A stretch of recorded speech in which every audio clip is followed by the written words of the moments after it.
Tonight at 10, the government sets out plans on how the UK is to cut its greenhouse gas emissions. The ambition to be carbon neutral by 2050.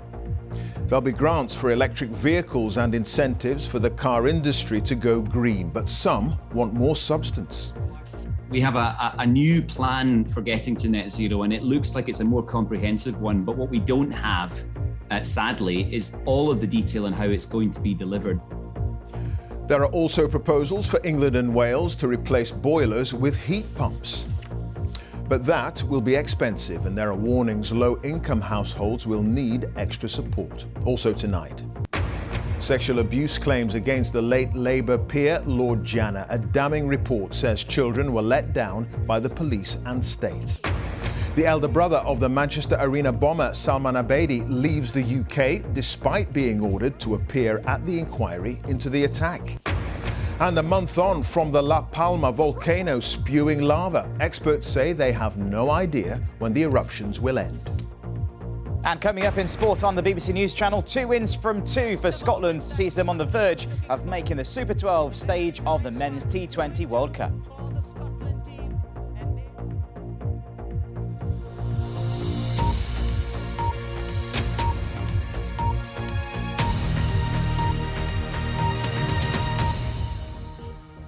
Good evening. The government has set out its plans for how the UK is to achieve a net zero carbon economy by 2050. That means it would no longer be adding to the total amount of greenhouse gases in the atmosphere within 3 decades.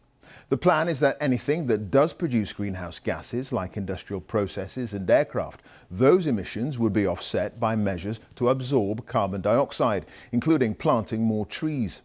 The proposals also include grants for electric cars and support for the automotive industry, and come just 12 days before world leaders gather in Glasgow for a crucial summit on climate change. However, Labour says the government's plans are inadequate. Here's our science editor, David Shukman. Every aspect of life is going to have to change as we go zero carbon. And now, after a long delay, the government is laying out its plans. And the key to it all is a belief that new green technologies will quickly become cheaper. The market is going green, and people know that we have the technological solutions to these problems, and they want to go green. And they know that we'll be able one day to bring down the prices of green technology, EVs and heat pumps and solar panels, in a way that we so rapidly made microwaves and mobile phones affordable. There's money to support electric cars and charging points, and car makers will be told to sell a set number of clean vehicles. Hydrogen gets a push, especially for heavy industry. It is a clean fuel depending on how the gas is produced. And there's backing for new nuclear power stations, including at this site in Suffolk, but the details aren't settled, and critics say that none of this goes far enough. There is still a chasm with this government between the rhetoric and the reality. My fear is this plan will not deliver the fair, prosperous transition we need, equal to the scale of the emergency we face. It's very disappointing. We have a climate emergency, and a lot of these actions are not going to see the light of day for years. We need to be acting now, be far more ambitious. Amid all the arguments about tackling climate change, the goal is to reach net zero. But what is that?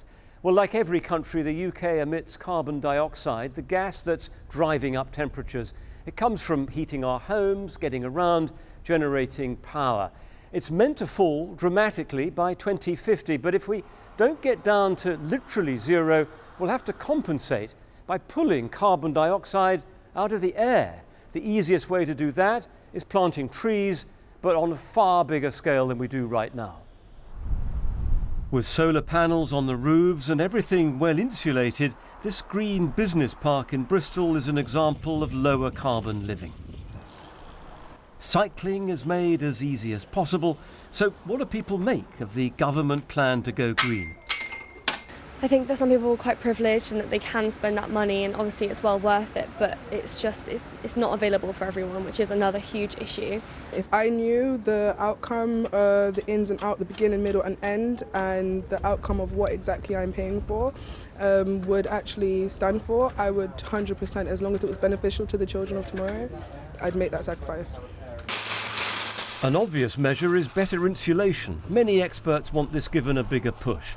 And the government's independent climate advisor says more needs to be spelled out. It's not a triple gold star. I mean, I think it's important to say that. We have a new plan for getting to net zero, and it looks like it's a more comprehensive one. But what we don't have, sadly, is all of the detail on how it's going to be delivered. The government was running out of time to announce its policies. Hosting the COP26 climate summit in Glasgow next month, it is in the global spotlight. So, promising action isn't enough. David Shrookman, BBC News. Well, more than a fifth of the UK's greenhouse gas emissions come from heating buildings like homes and offices. So, from next April, the government will be offering households in England and Wales a subsidy to help meet the cost of replacing gas-fired boilers with low-carbon heat pumps. But what are they, and how much do they cost? Well, it depends on the size of your home. At the moment, they are expensive, anything from between £6,000 and £18,000. But the government will give households £5,000 to help bring the price down, with £450 million in all being set aside over the next 3 years. However, that only covers the installation of 90,000 pumps, and there are currently 25 million homes with gas boilers. With more analysis, here's our Consumer Affairs correspondent, Coletta Smith. Final checks on a newly installed boiler. And like the vast majority of homes, this one runs on gas.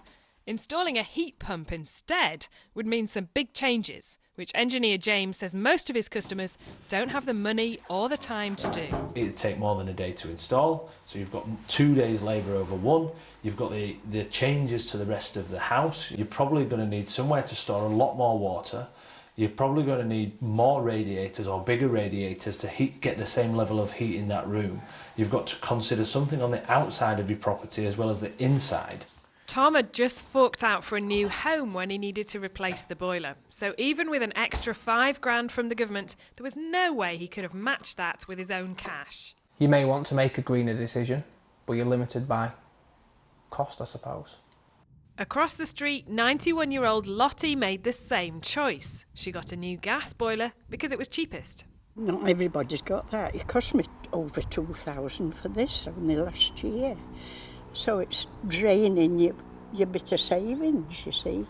Heat pumps work by taking warmth from the ground or the air, squashing it, which makes it hotter, and then pumping it round your house. Margaret and John fitted an air source pump to their home in Anglesey, and she's delighted with the results. Oh my goodness, the difference it makes. Absolutely fantastic. Yes, it reduces our running costs, but it is costly to do it. It's good that the government is waving a little tiny green flag. It is not enough. The government say the cost of heat pumps will come down over the next few years. I think it's a good first step to see government pumping some money into getting heat pumps into more people's homes. But as well as clean heat, we need warm homes. And that's what energy efficiency does. We all know that for the whole country to cut emissions, we'll need to change our trains and our buses and even the cars we drive. But lots of people haven't clocked that to cut around a fifth of our emissions, the change will have to take place right here in the heart of every household. James thinks the effort of installing insulation and new radiators would put most people off. Once they see the transformation that would have to go on and the upheaval that would need to be done in an existing property, then it becomes, right, well, it's maybe not me then. Every home is different, so there's no easy solution. But despite this extra money, the government still need homeowners to be willing and able to pay for the change. Coletta Smith, BBC News in Pontefract. Let's get more from our political correspondent, Alex Forsyth, who's at Westminster. Alex, these are big plans from the government. They don't go far enough for some, but they're still pretty big plans to get to net zero. Who's paying ultimately for all this? Well, Clive, it is no coincidence that these plans have been published less than 2 weeks before the Prime Minister is due to host world leaders at what's going to be a pretty crucial summit on climate change in Glasgow, because Boris Johnson wants to be able to point to this strategy, but there are some questions. As you've already heard, does it go far enough, fast enough? And as you mentioned, this question of cost to the Treasury, but also cost to households up and down the country. Now, Boris Johnson has said this shift towards a greener way of living, it doesn't have to be painful. The government isn't going to compel people overnight to install heat pumps or to buy electric vehicles. What they hope is by providing grants and subsidies, it will encourage people to make these changes, and it will kickstart private investment, which ultimately makes these things easier and cheaper. But the Treasury has published its analysis today as well, and it is much more blunt when it comes to the cost implications. It talks about the impact on public finances. It talks about possible changes to the tax system. There are nerves too on the Tory benches about whether this is affordable for households up and down the country. And so the Prime Minister might want to hold this plan and say the UK is leading the way forward, but he has to find a way to take people with him. He set out the ambition. The test now will be the delivery. OK, Alex, thank you. Alex Forsyth there at Westminster.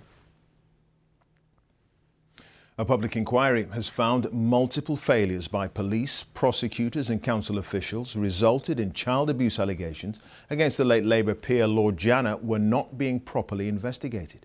He died in 2015, facing criminal charges over incidents spanning 3 decades relating to 9 people who'd been in children's homes. Our Home Affairs correspondent Tom Simons has more details. Greville, later Lord Janner, MP for Leicester, well known, a keen magician, a man who was repeatedly accused of sexually abusing children. Well, it was black and white, didn't you? You haven't a clue, have you? I haven't a clue. One of the first was Mark, who in 1991 told police Lord Janner had assaulted him as a child. It was like being embarrassed, feeling dirty, and it's something you wanted to keep private. The scars you can't get rid of, you know, knowing that if it had gone to court, you would have had your justice. There were 2 key moments which prevented that, according to the report. In 2000, police didn't pass the statements of Mark and another man to prosecutors. That was serious and inexcusable, the inquiry found. In 2006, a prosecutor decided not to push ahead with the investigation, a decision which was unsound and strategically flawed. This is very recent history. This is not 50, 60 years ago. It would never be acceptable. But we're talking about investigations that failed to properly pursue multiple allegations of child sexual abuse on the basis that they were children in care and wouldn't be taken seriously.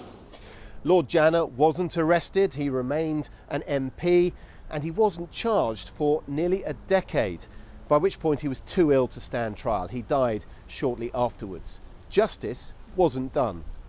Not for the accusers or the accused. No trial, and alleged victims abandoned attempts to sue in the civil courts. Lord Janner and his family had no opportunity to mount a defence. His son Daniel said the report fails to challenge our late father's innocence. It offers no proof whatsoever of guilt. He was himself the victim of institutional failings. But Leicestershire Police directed its response at the alleged victims. I'd like to start off with an apology to the victims involved in this case, and also to commend their bravery for coming forward, and we should have secured the charges against Lord Janner far earlier than we did. Lord Janner always denied the allegations, but because attempts to get to the bottom of them were shut down in this inquiry's words, the truth can never now be established beyond doubt. Tom Simons, BBC News, at the Child Abuse Inquiry. The elder brother of the Manchester Arena suicide bomber has left the UK ahead of an appearance at a public inquiry he'd been ordered to attend. Ismail Abedi, who's 28, had always refused to answer questions from the inquiry into the attack, which killed 22 people in 2017. Our North of England correspondent Judith Moritz has that story. Ismail, BBC News. Can I ask you a few questions, please, Ismail? This is the last sighting of Ismail Abedi when I tracked him down in Manchester a year ago. Why won't you help the inquiry, Ismail? Why won't you speak to the inquiry? He wasn't prepared to answer my questions then, and he's also refused to cooperate with the public inquiry into the arena bombing. The bomber's brother has been ordered to appear at court this week, but that now seems highly unlikely. We understand that he is not currently in the country and there is no indication as to when he will return. Ismail Abedi clearly has important evidence to give to the inquiry, and we urge him today, sir, to make contact with the inquiry legal team, either directly or through his own legal representatives. As he surely must understand, if he does not do so, the public may infer that he has something to hide, and so, sir, may you. Ismail Abedi was arrested on the day after the attack in 2017. He was found to possess extremist propaganda, but was released without charge. Last year, Greater Manchester Police said they were still investigating Ismail Abedi and were going to make further attempts to speak to him. But the BBC understands that a few weeks ago, he left the UK on a flight to the Middle East. And some of the families bereaved by the arena bombing have told us they're furious that he's been able to go abroad. A friend of Salman Abedi's, Ahmed Tagdi, has been ordered to appear too, but has also refused to comply with the court so far. Unfortunately, he attempted to leave the country yesterday and as a result was arrested, so we have a high degree of confidence that he will attend the hearing on Thursday. A convicted terrorist, Abdal Rauf Abdallah, who's alleged to have radicalised Salman Abedi, has also been ordered to appear at the inquiry. Tomorrow, it's expected that he'll be brought to court from prison to face questions. Judith Moritz, BBC News, Manchester. The government's latest coronavirus figures show there were 43,738 new infections recorded in the latest 24-hour period, which means there were almost 45,000 cases on average per day in the past week. The number of people in hospital with COVID is rising again. It's now 7,749. There were another 223 deaths, that's of people who died within 28 days of a positive test, and that's the highest daily figure since the middle of March. On average, there were 130 deaths per day in the past week. Let's get more on this with our health editor, Hugh Pym, who's here. Those death figures, they are climbing, highest since the middle of March. How much concern is there in the government about that? Well, Clive, week on week, COVID cases, hospital admissions and deaths are all rising by 10% or more, which is why Downing Street came out today and said it was keeping a very close eye on case rates, that the Cabinet, though, had not yet discussed Plan B, and it wasn't on the agenda at the moment. That is introducing more mask wearing and more working from home. But tonight, a health organisation, NHS Confederation, representing a lot of groups, has come out and said, yes, Plan B is needed right now if the NHS is to have any luck in actually reducing the backlog. And against this rather uncertain background, the head of NHS England, Amanda Pritchard, said earlier, answering questions about the rollout of booster jabs, that everyone who was eligible 6 months after their second dose was being invited, but the take-up had been a bit slower than it should have been, and she's urging everyone who's eligible to come forward. Sure. OK, Hugh, many thanks. Hugh Pym there. And Romania has reported its worst daily death figures so far in the coronavirus pandemic, 574. The country is seeing one of the worst outbreaks in the European Union as a proportion of its population, amid concern over low vaccination rates. Just over 1 in 3 adults in Romania are double jabbed. And the mayor of Moscow has announced 4 months of tougher restrictions as Russia experiences a surge in coronavirus infections. From Monday, the over 60s and those with chronic illnesses will have to stay at home. Those who've been vaccinated or who've had COVID in the last 6 months are exempt. Businesses have also been told that 30% of their staff must work from home. Now, after much speculation about the take-up of COVID vaccinations among professional footballers, the Premier League has released details saying more than 2/3 of players have been double jabbed. Last month, the Sports Minister, Nigel Huddlestone, said there may be some footballers unwilling to get vaccinated due to misinformation online. Several high-profile players had also decided not to reveal their vaccine status. Here's our sports editor, Dan Rowan. The Premier League season may be in full flow, but persuading footballers to get vaccinated has proved a challenge, with rates trailing behind other top sports. Professor Jonathan Van Tam has led the fight against COVID, and today here at Boston United, the lifelong fan of the club told me why it's so crucial that top players get jabbed. I'm mad about football. You know, most of this country is mad about football, and they are role models, whether they like it or not. They are role models, particularly for young adults and for children and young people. And so what they say and do really matters. We don't want, you know, any more squads that are short, that can't fulfil fixtures because half of them have got COVID. Liverpool boss Jurgen Klopp's expressed frustration with unvaccinated footballers, but today, after weeks of secrecy, the Premier League revealed 68% of players are now fully protected, with 81% having had at least one jab. Well, that's brilliant. I mean, that's a massive leap forward, isn't it, from where we were. And I can say here that at Boston United, of the total players and support staff, 90% now are double vaccinated. So we're in a very strong position, and I've had the privilege of vaccinating a couple of the players myself.